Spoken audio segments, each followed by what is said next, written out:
Halo teman-teman, bagaimana kabarnya? Semoga baik-baik saja ya. Pada kesempatan kali ini, kami ingin memaparkan materi mengenai distribusi sampling. Nah, sebelum lanjut lebih jauh, sebenarnya distribusi sampling itu apa sih? Jadi, distribusi sampling merupakan distribusi peluang dari statistik.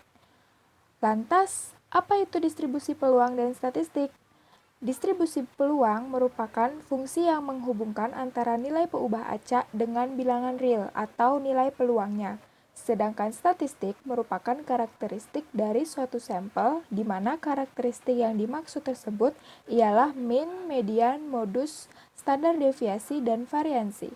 Dengan begitu, dapat disimpulkan bahwa distribusi sampling merupakan fungsi yang menghubungkan nilai statistik dengan nilai peluangnya. Distribusi sampling yang dibahas kali ini yaitu distribusi sampling mean dan distribusi sampling beda mean. Bagaimana langkah-langkah mencari distribusi sampling mean? Jadi yang pertama-tama kita mengambil semua kemungkinan-kemungkinan sampel acak yang terambil dari populasi. Kedua, hitunglah nilai rata-rata dari setiap kemungkinan sampel acak yang telah didapatkan tersebut. Ketiga, hitunglah peluang dari masing-masing nilai mean-nya. Untuk memperjelas langkah-langkah tersebut, mari lihat contoh berikut ini. Andaikan kita mempunyai populasi berhingga berukuran 5, yaitu terkait bola-bola yang dimiliki Dono.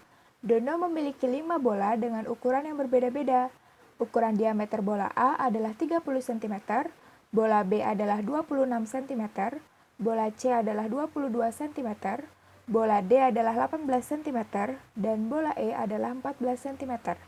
Buatlah distribusi sampel mean dari bola-bola milik Dono tersebut jika sampel acak yang Dono ingin ambil yaitu 2 bola secara acak tanpa pengembalian, dan tentukan mu sigma kuadrat mu x bar sigma kuadrat x barnya.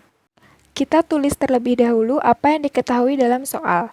Diketahui ukuran populasi atau N besar 5 yaitu 30 cm, 26 cm, 22 cm, 18 cm, dan 14 cm.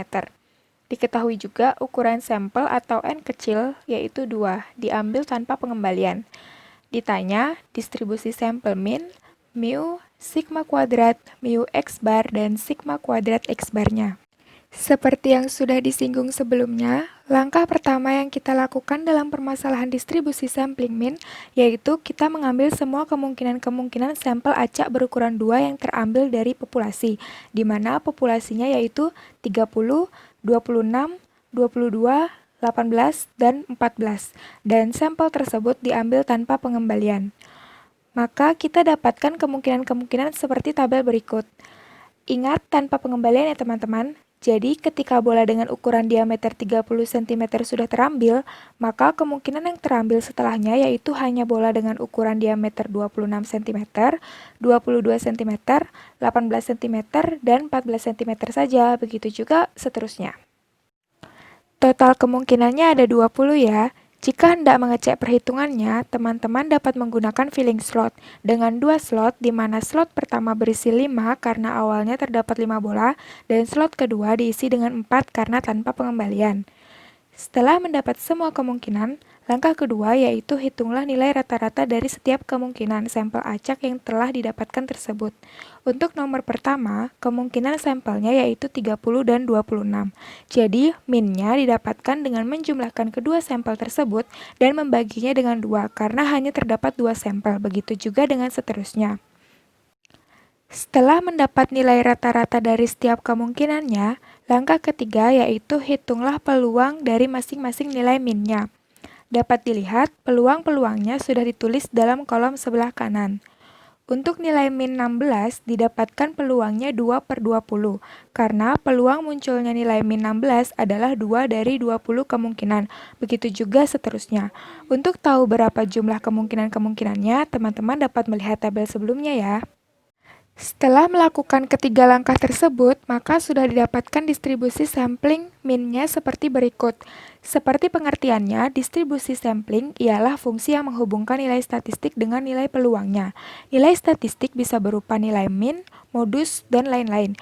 Karena yang dibahas adalah distribusi sampling min, maka distribusi sampling min merupakan fungsi yang menghubungkan nilai min-nya dengan nilai peluangnya.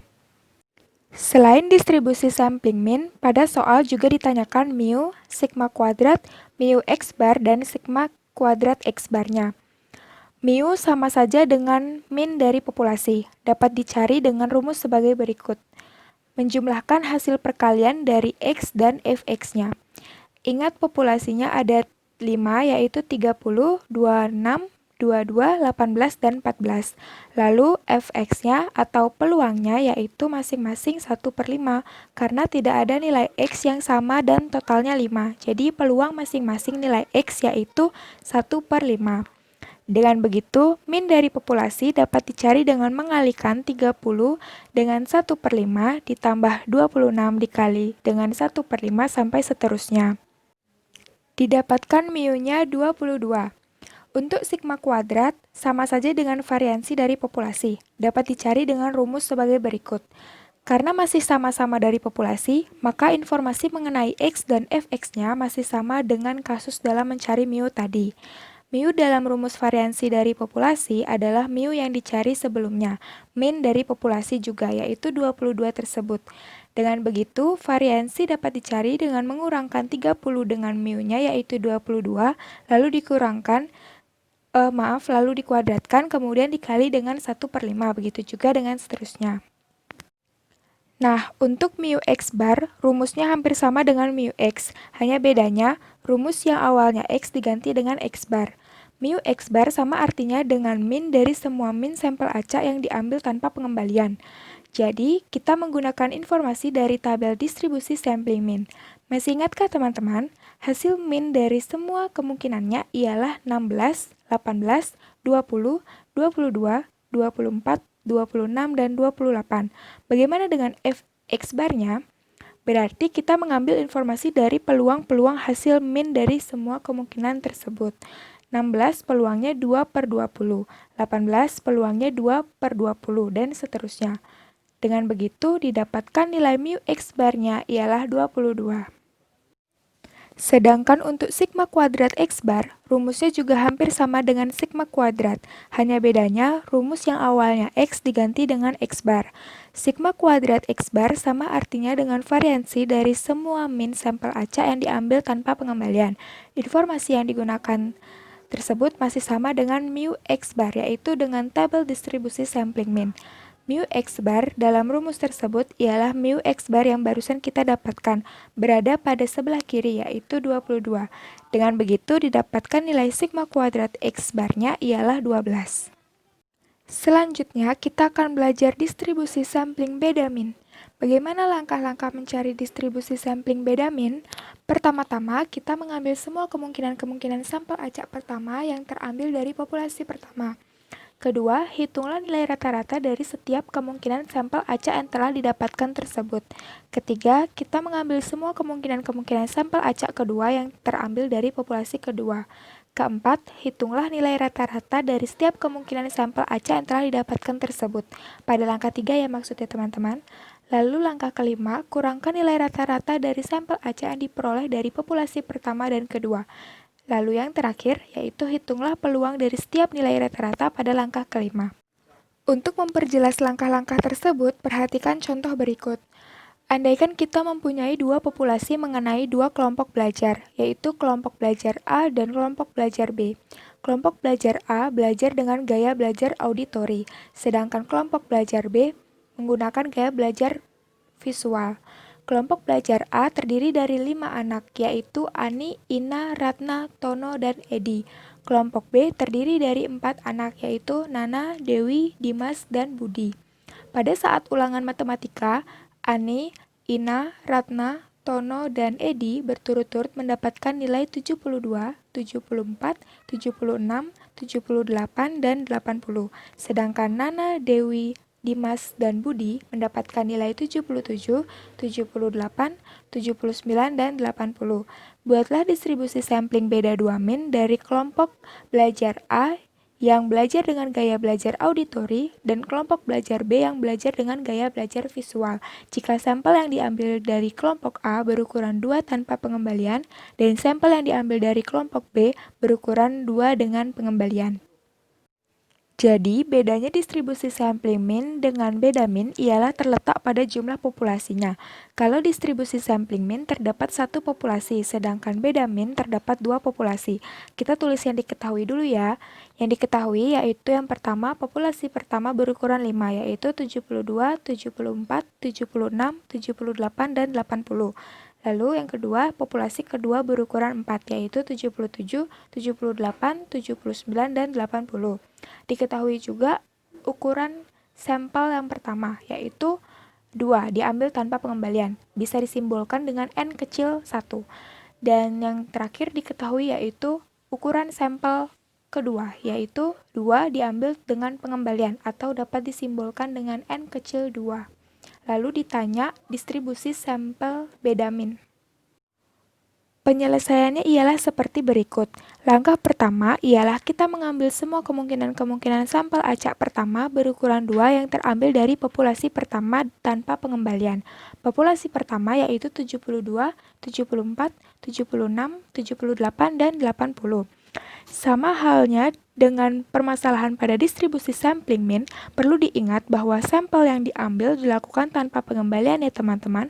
Jadi ketika anak yang mendapat nilai 72 sudah terambil, maka kemungkinan yang terambil setelahnya yaitu hanya anak yang mendapat nilai 74, 76, 78, dan 80 saja. Begitu juga seterusnya. Total ada 20 kemungkinan. Langkah kedua yaitu hitunglah nilai rata-rata dari setiap kemungkinan sampel acak yang telah didapatkan tersebut. Masih sama juga dengan permasalahan pada distribusi sampling min, untuk nomor pertama, kemungkinan sampelnya yaitu 72 dan 74. Jadi, minnya didapatkan dengan menjumlahkan kedua sampel tersebut dan membaginya dengan 2 karena hanya terdapat 2 sampel. Begitu juga dengan seterusnya. Langkah ketiga, yaitu kita mengambil semua kemungkinan-kemungkinan sampel acak kedua berukuran 2 yang terambil dari populasi kedua dengan pengembalian. Populasi kedua yaitu 77, 78, 79, dan 80. Nah, terdapat sedikit penambahan langkah jika dibandingkan dengan distribusi sampling min. Pada distribusi sampling min, setelah mendapat nilai minnya, kita langsung mencari peluangnya. Namun, pada distribusi sampling beda min, kita perlu mencari lagi kemungkinan sampel kedua yang terambil pada populasi kedua, karena yang dilakukan pada langkah pertama baru sampel dan populasi pertama saja.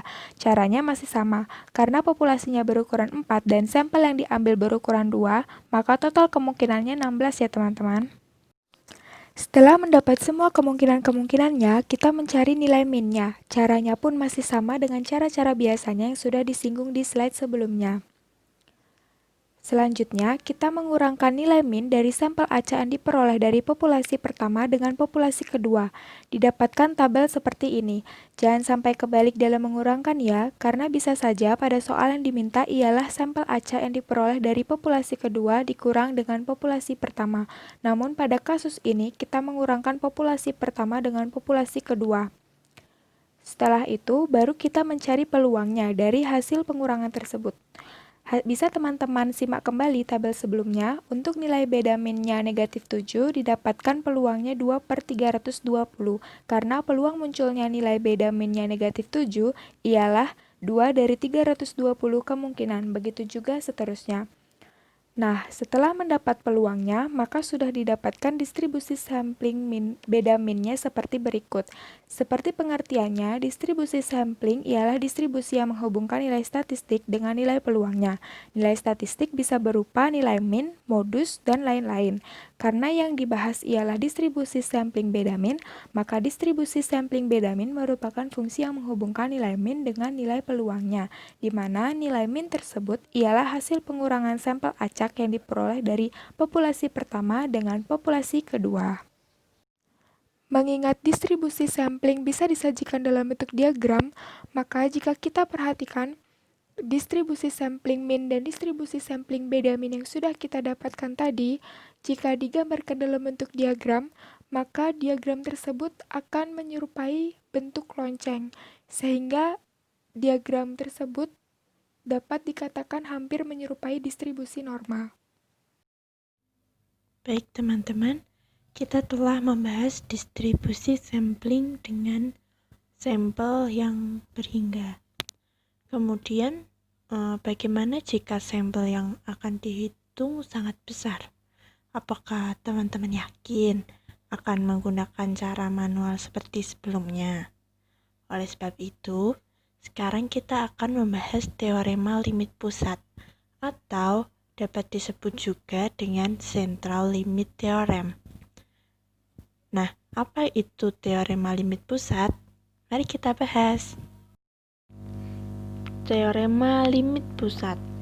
Jika X bar adalah rataan dari suatu random sampel berukuran N yang diambil dari populasi dengan min mu dan variansi sigma kuadrat, maka limit dari distribusi peluang X bar ketika N mendekati tak hingga akan mendekati distribusi normal dengan mu X bar dan variansi sigma kuadrat X bar. Jadi teman-teman, ketika terdapat populasi dengan rataan mu dan variansi sigma kuadrat, kemudian diambil sampel berukuran N dari populasi tersebut dengan N mendekati tak hingga, maka X bar akan berdistribusi normal. Berikut adalah ciri-ciri teorema limit pusat. Jika di soal atau permasalahan memenuhi ciri-ciri berikut, maka persoalan tersebut dapat diselesaikan menggunakan TLP atau teorema limit pusat. Yang pertama, N mendekati tak hingga. Tak hingga di sini bukan berarti tak terhitung, tetapi yang dimaksud adalah jumlah yang banyak. Kemudian, kapan N dapat dianggap tak hingga? Secara matematis, N dikategorikan tak hingga jika N lebih besar atau sama dengan 30. Kemudian, jika N sama dengan 25 bagaimana? Apakah tidak bisa menggunakan TLP? Jadi, jika N kurang dari 30 dapat menggunakan TLP jika diketahui bahwa populasi berdistribusi normal. Dan yang terakhir adalah min dan variansi diketahui. Sekarang kita akan membahas soal distribusi sampling min dan distribusi sampling beta min menggunakan TLP. Yang pertama adalah distribusi sampling min. Plat baja yang diproduksi oleh sebuah pabrik baja memiliki daya regang rata-rata 500 mu dan standar deviasi sebesar 20 mu. Jika sampel random yang terdiri dari 100 plat dipilih dari populasi yang terdiri dari 100.000 plat. Nah, berapa probabilitas rata-rata sampel akan kurang dari 496 mu? Dari soal di atas, kita mengetahui bahwa mu sama dengan 500, sigma sama dengan 20, N atau sampel sama dengan 100, dan N besar atau populasi sama dengan 100.000. Dan yang ditanyakan adalah P X bar kurang dari 496. Soal ini sudah memenuhi ciri-ciri yang kita bahas tadi, seperti N mendekati tak hingga, N lebih besar atau sama dengan 30, min dan variansi sudah diketahui. Sehingga kita dapat menyelesaikan soal ini menggunakan TLP. Nah, di sini kita dapat tuliskan bahwa X bar mendekati 500,20. Nah, pertama-tama kita perlu mentransformasikan nilai X bar ke dalam nilai normal baku Z. Rumus Z adalah Z sama dengan X bar min mu X bar per sigma X bar. Dari rumus di atas kita perlu mencari nilai dari mu X bar dan sigma X bar. Nah, pada soal tersebut sudah diketahui bahwa mu sama dengan 500, sehingga mu X bar itu sama dengan mu, jadi sama dengan 500. Yang kedua adalah sigma X bar. Sigma X bar sama dengan sigma per akar N. Nah, tadi kita sudah mengetahui nilai dari sigma dan N, sehingga kita dapat mensubstitusikannya ke dalam rumus. Sehingga menjadi 20 per akar 100, dan hasilnya adalah 2.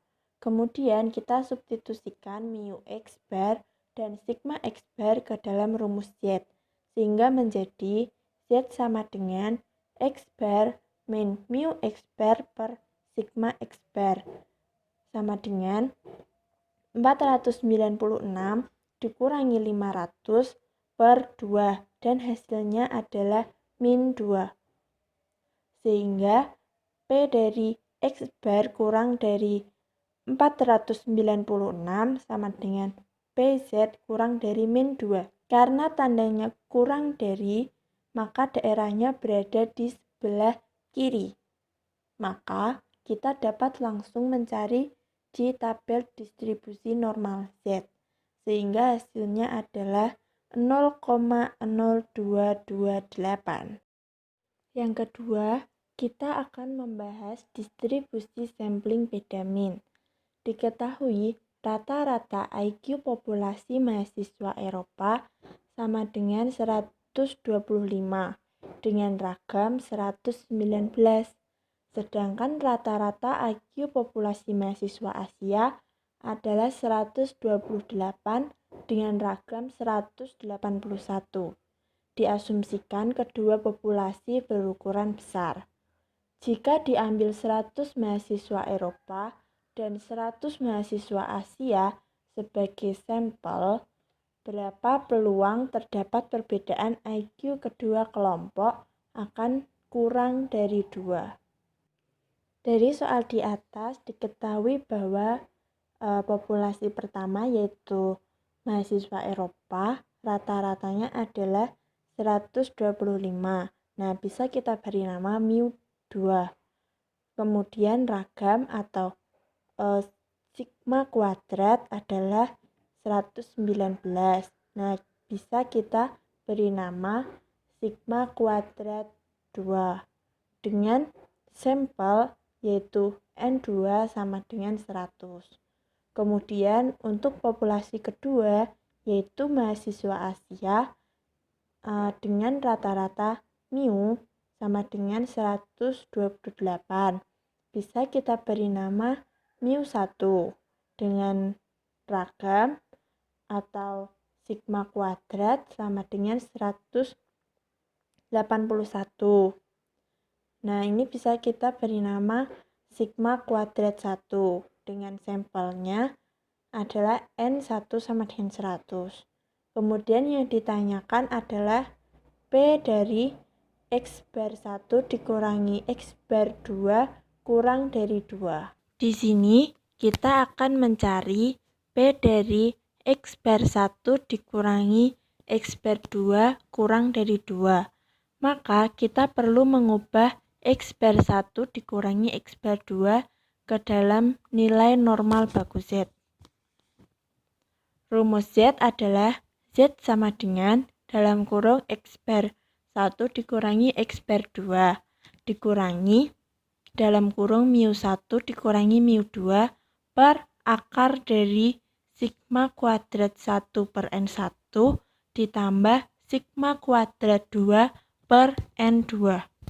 Dari rumus di atas kita perlu mencari rata-rata beda 2 min dengan cara mu X bar 1 dikurangi X bar 2.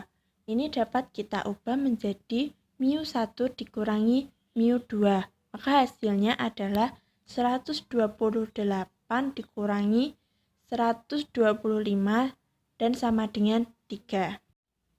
Substitusikan nilai-nilai yang sudah diketahui ke dalam rumus Z, sehingga menjadi 2 dikurangi 3 per akar dari 181 per 100 ditambah 119 per 100 sama dengan min 1 per akar 3. Maka hasilnya adalah min 0,577 dan ini mendekati min 0,58. Sehingga PZ kurang dari min 0,58. Karena tandanya sudah kurang dari, maka kita dapat langsung melihat di tabel distribusi normal. Dan hasilnya adalah 0,2810. Sekian pembahasan distribusi sampling min dan distribusi sampling beda min. Semoga bermanfaat. Jangan lupa subscribe, komen, like, dan share.